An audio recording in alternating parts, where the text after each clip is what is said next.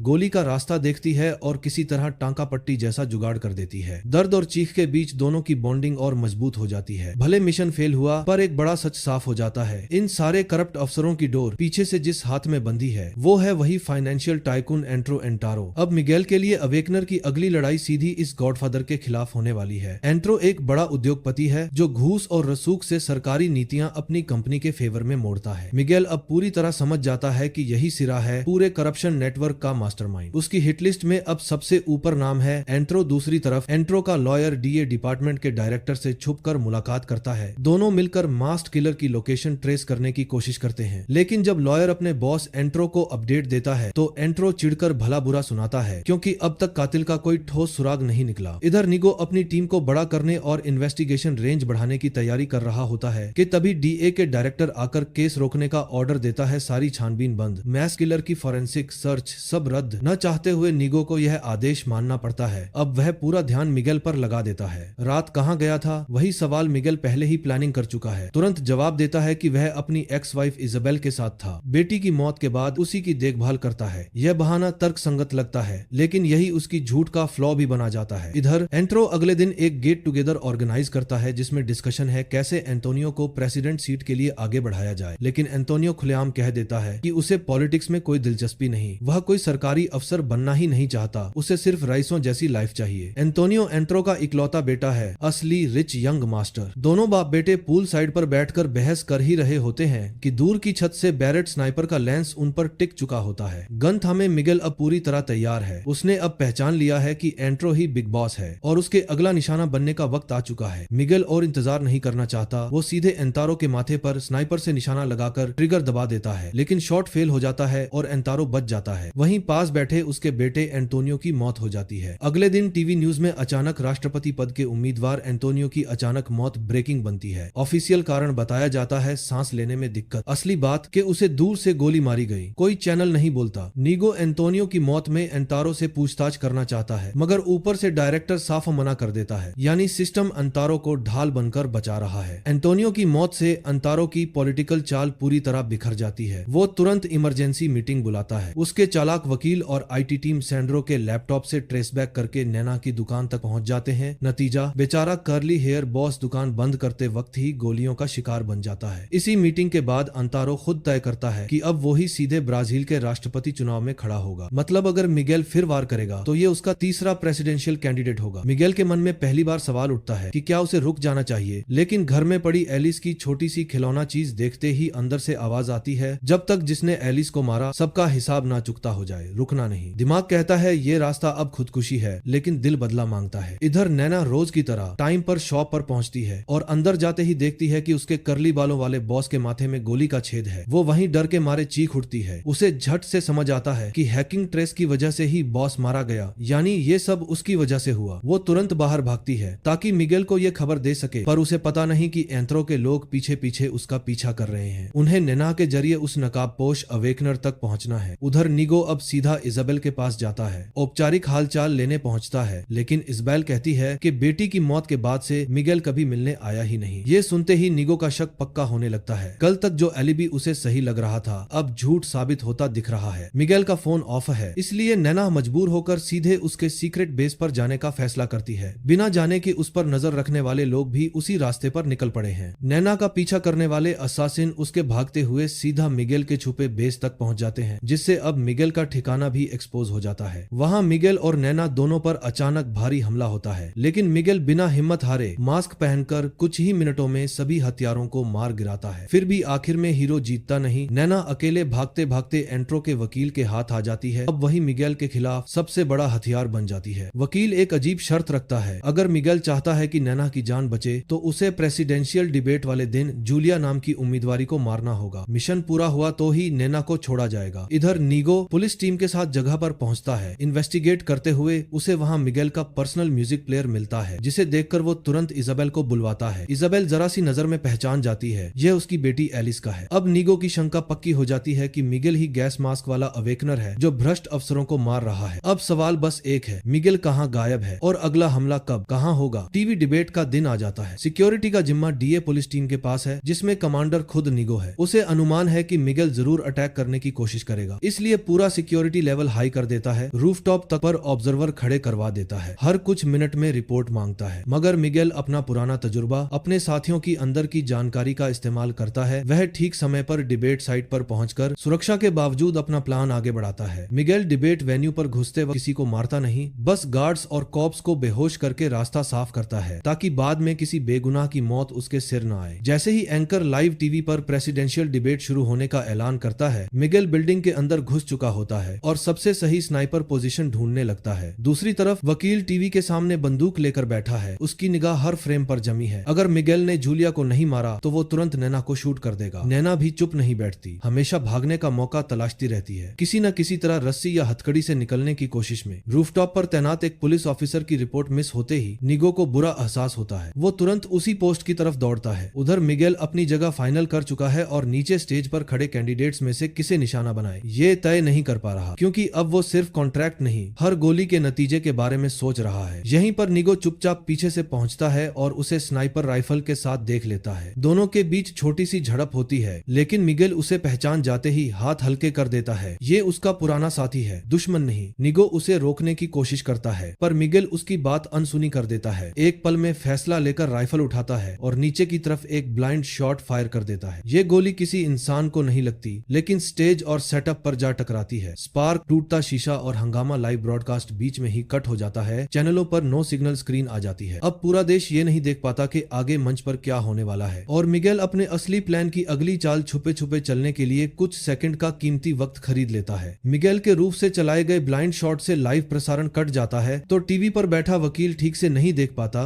कि नीचे कौन गिरा या क्या हुआ। चैनल फेल होते ही वो घबराकर फोन पर कंफर्म करने लगता है। इसी गफलत का फायदा उठाकर नैना उससे हाथापाई शुरू कर देती है। धक्का मुक्की में पिस्तौल मुड़ जाती है और गलती से गोली वकील को ही लग जाती है। वो वहीं मारा जाता है। उधर रूफटॉप पर पकड़े गए मिगेल को नीगो और एक सफेद बालों वाला पुलिस अफसर हथकड़ी लगाकर थाने ले आते हैं। इतने दिनों तक अवेकनर की पूजा करने वाले उसी डीए डिपार्टमेंट की आंखों के सामने उसका मास्क उतर चुका है। सबके सामने उसे अंधेरी कोठरी में बंद कर दिया जाता है। कानूनी तौर पर अब वो भारी अपराधी है, चाहे जूलिया बच गई हो या नहीं। उसने डिबेट पर सशस्त्र हमला किया है और पहले से जितनी हत्याएं की हैं, वो सब उसकी फाइल में जुड़ने वाली है। विडंबना ये है कि इस नाकाम हमले से एंट्रो की पब्लिक सिंपैथी और बढ़ जाती है। पोल में उसका समर्थन जूलिया से ऊपर चला जाता है। मीडिया और प्रचार मशीन इस नैरेटिव को ऐसे घुमाती है कि वो कातिलों के निशाने पर आया बहादुर उम्मीदवार बन जाता है। नैना खुद इस बीच छुपती फिर रही है। वकील मर चुका है, एंट्रो जिंदा है, और अगर वो सामने आ गई तो सीधी टारगेट बन जाएगी। इसलिए उसकी माँ को भी उसकी कोई खबर नहीं मिलती। थी। इसाबेल जेल में मिगेल से मिलने आती है। उसे यकीन ही नहीं होता कि उसका शौहर ही वो गैस मास्क वाला है जिसने आधे सिस्टम को खौफ में डाला हुआ था। मिगेल जब अपने कामों की असली वजह, एलिस की मौत, हॉस्पिटल की लापरवाही, ऊपर बैठे गुनहगार कुछ भी खुलकर नहीं बताता, तो इसाबेल को बस इतना दिखता है कि ये आदमी अपनी बेटी के गम में पागल होकर पूरे समाज से बदला लेने पर उतर आया है। कुछ समय बाद काउंटिंग पूरी होती है और नतीजा आ जाता है एंट्रो भारी बहुमत से ब्राजील का अगला राष्ट्रपति चुन लिया जाता है। जिसके बाद नेटवर्क को मिगेल तोड़ना चाहता था। उसका सबसे बड़ा चेहरा अब खुलेआम देश की सबसे ऊंची कुर्सी पर बैठने वाला है। मिगेल अंधेरी कोठरी में भी हाथ पर हाथ धरे नहीं बैठा होता। चुनाव नतीजों का इंतजार करते हुए वो रोज बॉडी वेट एक्सरसाइज और शैडो फाइटिंग करता रहता है ताकि बाहर निकलने का मौका मिले तो सीधा अंतारों पर आखिरी वार कर सके। इसी बीच डायरेक्टर की लाइन पर चलने वाला सफेद बालों वाला पुलिस अफसर समझ जाता है कि नया राष्ट्रपति बचाने के लिए मिगेल को खत्म करना सबसे आसान रास्ता है। वह बहाने से लॉकअप के पास आता है और अचानक अपनी पिस्टल निकालकर बगल वाले कॉप को गोली मार देता है। प्लान ये कि सीन ऐसा बनाया जाएगा जैसे मिगेल ने भागने की कोशिश में पुलिस पर हमला किया और जवाबी फायर में मारा गया, लेकिन वो मिगेल को कम आंक लेता है। थोड़ी सी ढिलाई में मिगेल बिजली सी तेजी से उसकी गन छीन लेता है और चंद सेकंड में वही सफेद बालों वाला अफसर जमीन पर ढेर हो जाता है। इसके बाद मिगेल और भी खतरनाक कदम उठाता है। सीधे पुलिस स्टेशन की आर्मरी में घुसकर भारी हथियार और गोला बारूद उठाता है, जैकेट, राइफल, शॉटगन सब लेता है और एक पुलिस कार हाईजैक करके बाहर निकल जाता है। आजादी मिलते ही उसका पहला और अकेला एजेंडा है वो काम पूरा करना जो जेल जाने से पहले अधूरा रह गया था, यानी किसी भी कीमत पर अंतारों तक पहुंचना और एलिस का बदला पूरा करना। निगो तेजी से पुलिस स्टेशन लौट आया। पूछताछ कमरे का हाल देखकर उसने तुरंत अंदाजा लगा लिया कि मिगेल की अगली टारगेटेड कार्रवाई क्या होने वाली है। मिगेल सीधे उस प्रेसिडेंशियल बिल्डिंग की तरफ गया जहां एंट्रो काम कर रहा था। जब एंट्रो और उसके चेले चाटे ऑफिस में बैठकर अपने विपक्षियों के वीडियो मजे से देख रहे थे, तब नीचे पार्किंग गैरेज में मिगेल सिक्योरिटी स्टाफ की सफाई शुरू कर चुका था। इस लड़ाई में उसका जिंदा वापस लौटने का कोई इरादा नहीं था। वह बेसमेंट से लड़ते लड़ते ऊपर टेरेस तक पहुंचा, फिर बिल्डिंग की बाहरी दीवार के सहारे नीचे वाले फ्लोर्स पर उतरा क्योंकि उसे बिल्डिंग में एंट्रो की सही लोकेशन बिल्कुल नहीं पता थी। एंट्रो के पर्सनल बॉडीगार्ड पर नजर लॉक करने के बाद मिगेल ने तुरंत सामने आकर उसी के पीछे पीछे चलते हुए उस ऑफिस पर जोरदार हमला कर दिया जहां एंट्रो छिपा हुआ था। गोलियों की बड़ी बड़ी में स्टार पर बाद आवाज ने ऑफिस के अंदर बैठे एंट्रो को तुरंत सतर्क कर दिया। वह एक तरफ दरवाजा कसकर लॉक करने का हुक्म देता है और दूसरी तरफ ड्रॉर खोलकर अपना सेल्फ डिफेंस हथियार निकालता है, लेकिन मिगेल की बंदूक की ताकत के सामने ये दरवाजा टिक ही नहीं पाता। एंट्रो ने सच में मिगेल को गोली मारी, लेकिन फिर भी वो मिगेल को रोक नहीं पाया। जब उसकी पिस्तौल की सारी गोलियां खत्म हो गईं, तो एंट्रो ने अपना बचाव करने के लिए बातें बनाकर समय खरीदने की कोशिश शुरू कर दी। मिगेल ने ज्यादा कुछ नहीं कहा और सीधे उसे खत्म कर दिया। अभी तक शपथ भी न लेने वाला राष्ट्रपति यहीं ऐसे मर गया। थोड़ी ही देर में कमरे के अंदर मिगेल को बहुत सारे गार्ड्स ने चारों तरफ से घेर लिया। इन लोगों का वहां आना मिगेल के लिए कोई मायने नहीं रखता था। उसने चुपचाप एक डेटोनेटर डिवाइस निकाला और बिना किसी झिझक के उसका बटन दबा दिया। नीगो अभी वहां पहुंचा ही नहीं था कि उसने दूर से प्रेसिडेंशियल बिल्डिंग से आसमान छूती आग की लपटें उठती हुई देखी। वह आगे नहीं बढ़ा और कार वहीं रोक दी। मिगेल ने अपनी जान देकर लोगों की एक ईमानदार सरकार की इच्छा को पूरा करने की कोशिश की, लेकिन जिनके हाथ में सत्ता होती है उन्हें कभी सच में परवाह नहीं होती। छोटे लोग सिर्फ इसी तरह अपने गुस्से और विरोध को दिखा सकते हैं। आज की कहानी यहीं खत्म होती है।